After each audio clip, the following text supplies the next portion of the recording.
قیامت کے نزدیک بہت سارے لوگ اپنے دین کو چھوڑ بیٹھیں گے، چونکہ فتنوں کا دور ہوگا۔ ہر طرف سے یہ دنیا اور دنیا کی لذتیں اور دنیا کی شہرتیں انسان کو گھیر چکی ہوں گی، تو ان سے انسپائر ہو کے اکثر لوگ اپنے دین کو چھوڑ دیں گے، نفسانی خواہشات کے پیچھے چلنا شروع کر دیں گے۔ کوئی محبت کے پیچھے لگ جائے گا، تو کوئی دولت کے پیچھے لگ جائے گا، تو کوئی شہرت کے پیچھے لگ جائے گا۔ دین ان کی زندگیوں سے آہستہ آہستہ نکلتا جائے گا۔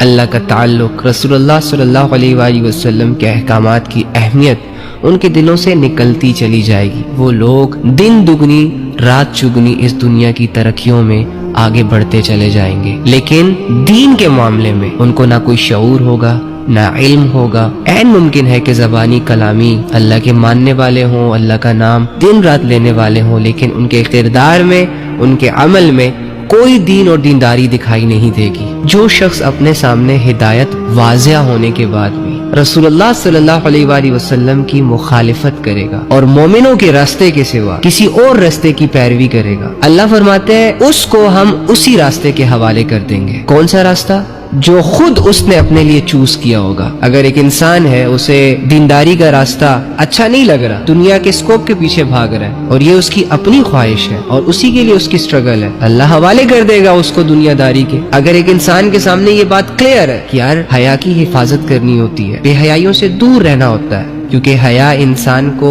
دنیا اور آخرت میں کامیابی دلواتی ہے، جبکہ بے حیائی انسان کو دنیا اور آخرت کی ذلت کے حوالے کرتی ہے۔ لیکن اس کے باوجود ایک انسان کہہ رہا ہے کہ میں نے دنیا کے گلیمر کو، دنیا کی فینٹیسی کو، دنیا کی عزت اور شہرت کو حاصل کرنے کے لیے بے حیائی میں جانا ہے، بے حیائی کے رستوں پہ چلنا ہے، مجھے کوئی لینا دینا نہیں ہے حیا سے، اسلام سے، قاعدے اور قانون سے، تو وہ انسان بے حیائی کے حوالے ہو جائے گا۔